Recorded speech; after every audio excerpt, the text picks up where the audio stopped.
Confusion ఏమిటంటే విక్రమ్ గారికి దేనివల్ల ప్రభావితం అవుతూ రామారావు గారు ఆ నిర్ణయం చేశారు అనేటువంటి విషయం, వారు తీసుకున్నటువంటి అనేక నిర్ణయాలు, వాటిని కూడా విశ్లేషించి చక్కగా ఒక ఒక ఒక పుస్తక రూపంలో తీసుకురాగలిగితే అది అద్భుతంగా ఉంటుంది అని చెప్పి నేనైతే విశ్వసిస్తూ వారిని వేదిక మీద నుండి నేను వారికి చేస్తున్నటువంటి అభ్యర్థన. రామారావు గారిని ఇవాళ కేవలం ఒక కథానాయకుడుగాను మహానాయకుడుగాను అంతవరకు పరిమితం చేయటం అనేది సమంజసం కాదు. వారిని ఆదర్శంగా తీసుకుంటూ అనేక అంశాలు మనం నేర్చుకోవలసినటువంటివి వారి జీవితంలో ఉన్నాయి అనేటువంటి విషయం కూడా మనం గమనించాలి. కృషి ఉంటే మనుషులు ఋషులవుతారు, పెద్దలు ఊరికినే చెప్పలేదండి. నందమూరి తారక రామారావు గారి ప్రస్థానం దాన్ని నిరూపించింది అని చెప్పి నేనైతే గట్టిగా విశ్వసిస్తున్నాను. ఒక సాధారణమైనటువంటి రైతు కుటుంబం నుండి వచ్చి వారు మాకు అనేక సందర్భాల్లో చెప్పేవారు, చదువుకోవటానికి కూడా మా ఇంట్లో లాంతర్లు లేకపోతే ఎక్కడో వీధి దీపాలో ఎవరింటికో వెళ్ళి అక్కడ మేము ఆ లాంతర్లో వెలుతురులో కూర్చుని చదువుకునే వాళ్ళం అని చెప్పారు. నిమ్మకూరు నుండి విజయవాడ వరకు సైకిల్ తొక్కుకుంటూ వచ్చి అక్కడ పాలు అమ్మి తిరిగి నిమ్మకూరుకు వెళ్ళి స్కూల్కి వెళ్ళేటువంటి సందర్భాల గురించి కూడా వారు మాకు తెలియజేసేవారు. జేబులో 50 పైసలు పెట్టుకుని నేను మద్రాసుకు వచ్చాను, ఒక కప్పు టీ తాగాలంటే నేను మౌంట్ రోడ్ వరకు వెళ్ళాలి, బస్సు ఎక్కినట్లయితే నా జేబులో ఉన్నటువంటి 50 పైసలు ఖర్చు అయిపోతాయి అని చెప్తూ కాలి నడకన వెళ్ళి ఒక కప్పు టీ తాగి తిరిగి వచ్చినటువంటి విషయం మా తండ్రి గారు మాకు తెలియజేశారు. కనుక ఆ స్థాయి నుండి వారు ఏ స్థాయికి వెళ్ళారో నేను మీకు చెప్పాల్సినటువంటి అవసరం లేదు.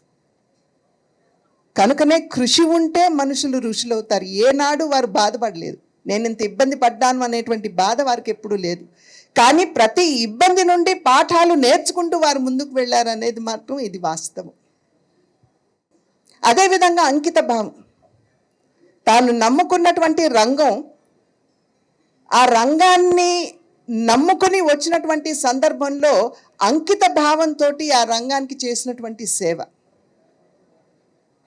అంతకుముందు రామారావు గారు సినీ రంగానికి రాకముందు మొహానికి రంగులు వేసుకునేవారు అనేటువంటి ఒక ఆలోచన, ఒక చిన్న చూపు చాలా మందిలో ఉండేది, గౌరవించేవారు కాదు. కానీ ఎప్పుడైతే రామారావు గారు సినీ రంగ ప్రవేశం జరిగిందో వారు క్రమశిక్షణతోటి అంకిత భావంతో తను నమ్ముకున్నటువంటి రంగానికి న్యాయం చేయాలి అని చెప్పి చూశారు. వెంటనే యాక్టర్లు అంటే ఒక రకంగా చెప్పాలంటే గౌరవం కూడా పెరిగింది. వారు ఎప్పుడు తరచు మాతో చెప్తూ ఉండేవారు, తమ్ముడికి గుర్తు ఉండే ఉంటుంది, ప్రొడ్యూసర్ తల్లి అయితే డైరెక్టర్ తండ్రి అని చెప్పి మాకు అనేక సందర్భాల్లో చెప్పేవారు. పెట్టుబడులు ఒకరు పెడితే దాన్ని ఏ విధంగా విజయవంతంగా సఫలీకృతంగా దాన్ని వినియోగించుకోవాలో దర్శకుడు ఆలోచిస్తారని చెప్పి తండ్రి గారు చెప్పేవారు. ఆ సందర్భంలో వాళ్ళు పెడుతున్నటువంటి పెట్టుబడి ఏదైతే ఉందో దానికి అన్యాయం జరగకూడదు అనేటువంటి ఆలోచనతో 9 గంటలకి షూటింగ్ అంటే 8:45 గంటలకే వెళ్ళి అక్కడ కుర్చీలో కూర్చునేవారు నందమూరి తారక రామారావు. ఎందుకంటే వారు నష్టపోకూడదు అనేటువంటి ఆలోచన. అదేవిధంగా ఇందాక జనార్దన్ గారు మాట్లాడుతూ చెప్పే పౌరాణిక పాత్రలు కనుక వేసినట్లయితే పారితోషికం తగ్గించుకునేవారు. ఎందుకంటే సినిమా ఒక మాధ్యమం, కేవలం అది ఒక ఎంటర్టైన్మెంట్ కాదు, దాని మాధ్యమంగా మనం కొంత నేర్చుకునేటువంటి అవకాశం ఉంటుంది. భావి తరాలకి ఒక రకంగా మన పౌరాణికాలు తెలుస్తున్నాయి లేదా కొంతమేరకు తెలిసాయి అని అంటే ఆ సినిమాల వల్లనే. కనుకనే వారికి నమ్మకం, అందుకనే వారు ఆ పారితోషికం కొంచెం తగ్గించి ఆ పౌరాణికాలకి తీసుకునేవారు. అదేవిధంగా వారికి జ్వరం వచ్చినా సరే, వారి చెయ్యి 5 సార్లు విరిగినా సరే, కుక్క మీద పడి కండ పీకేసినా సరే, పాము కాటేసినా సరే, దేనికి కూడా చిరంజీవి సినిమాలో వారు లెన్సులు పెట్టుకుని 3 రోజులు కంటి చూపు కోల్పోయినా సరే ఏనాడు కూడా వారి ప్రొడ్యూసర్కి అన్యాయం జరగకూడదు, వారు నష్టపోకూడదు అని చెప్పి వెంటనే సెట్లకు వెళ్ళేటువంటి సందర్భాలు ఉన్నాయి. కనుక అంత అంకిత భావం, అంకిత భావంతో పని చేశారు కాబట్టి రాముడు వేషం వేస్తే ఇల్లంతా సౌమ్యంగా చాలా చాలా నిశ్శబ్దంగా ఉండేది. అదే కృష్ణుడు వేషంలో ఉన్నారు అని అంటే మేము చాలా అల్లరి చేసే వాళ్ళం ఇంట్లో, ఆయన ఏం పట్టించుకునేవారు కాదు. అదే దుర్యోధనుడు లేదా రావణాసుడు పాత్ర వేశారంటే అసలు ఆయన దరిదాపులకే మేము వెళ్ళే వాళ్ళం కాదు. అంత ఉగ్రంగా ఉండేవారు వారు. అది వారి అంకిత భావానికి, వారి క్రమశిక్షణకి నిదర్శన అని చెప్పి నేను ఖచ్చితంగా మీకు తెలియజేయవలసినటువంటి విషయం. అదేవిధంగా ఆయన అనేక నిర్ణయాలు చేశారు. రాజకీయాల్లోకి వచ్చిన తర్వాత రాజకీయాలకే ఒక సరికొత్త నిర్వచనం పలికారు నందమూరి తారక రామారావు. ఎన్నికల్లో గెలవడం అన్నది అది అధికారం చలాయించడానికి కాదు, కానీ అధికారంలోకి వచ్చిన తర్వాత అధికారాన్ని ప్రజాసేవకి వినియోగించుకునేటువంటి ఒక మాధ్యమం అనేటువంటి విషయాన్ని మొట్టమొదటిసారి నందమూరి తారక రామారావు గారు నిరూపించారు. వారు తీసుకున్నటువంటి నిర్ణయాల గురించి వాళ్ళ కొత్తగా నేను మీకు చెప్పనవసరం లేదు. ఇందాక పెద్దలు జనార్దన్ గారు, అదేవిధంగా నరసింహులు గారు కూడా వారు అందరూ చెప్పారు. అనేక నిర్ణయాలు, ₹2 కిలో బియ్యం కావచ్చు, పక్కా గృహ నిర్మాణం కావచ్చు, జంటా వస్త్ర పథకం కావచ్చు, ఆడపడుచులకి సమాన హక్కు కావచ్చు, ఆడపడుచులకి మొట్టమొదటి విశ్వవిద్యాలయం కావచ్చు, పెన్షన్లు కావచ్చు, ఇవన్నీ కూడా రామారావు గారు వారి మీద సమాజంలో వారు చూస్తున్నటువంటి రుగ్మతుల యొక్క ప్రభావం వారి మీద ఉన్నటువంటి సందర్భంలో వారు తీసుకున్నటువంటి నిర్ణయాలు. లోకాయుక్తని మొట్టమొదటిసారి ఆంధ్ర రాష్ట్రంలో వారు నియామకం చేశారు. ఎందుకు అని అంటే ఆనాడు వారు ఉద్యోగం చేస్తున్నటువంటి సందర్భంలో, సబ్ రిజిస్ట్రార్గా పనిచేస్తున్నటువంటి సందర్భంలో ఆ ఆఫీస్లో జరిగేటువంటి అవినీతిని చూసి సహించలేక నేను ఇక్కడ లేను అనేటువంటి భావనతోటి ఆనాడు రిజైన్ చేసి బయటకు వచ్చి ఆ తర్వాత సినీ రంగంలోకి రావడం జరిగింది. తరచూ పేదల ఇళ్ళు వర్షానికి కూలిపోవడం, లేకపోతే ఎండలు వచ్చినప్పుడు కాలిపోవడం, మళ్ళీ తిరిగి పేదల ప్రభుత్వం దగ్గరికి వెళ్ళడం. ప్రభుత్వం 15,000 రూపాయలు అనుకుంటాను ఆ రోజుల్లో ఇచ్చేటువంటి పరిస్థితి ఉండేది. 5,500 ఇచ్చేవారు, 500 ఇచ్చేవారు.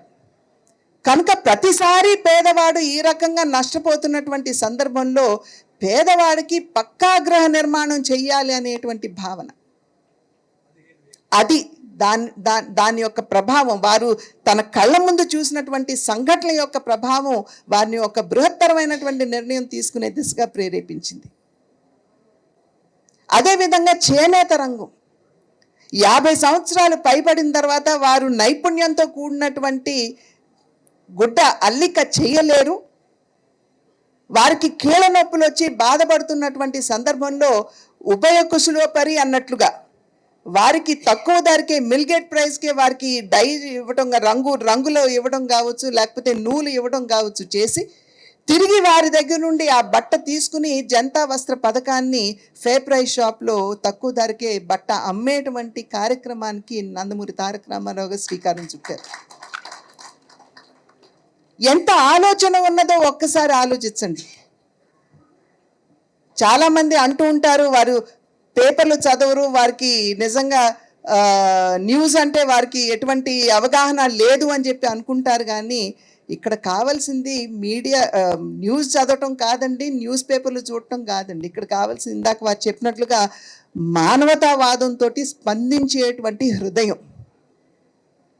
అది వారి జీవితంలో వారి ప్రతి ఒక్క మలుపులో కూడా వారు ఆ ఇబ్బందుల్ని చూశారు కాబట్టే ఈ రకమైన నిర్ణయాలు.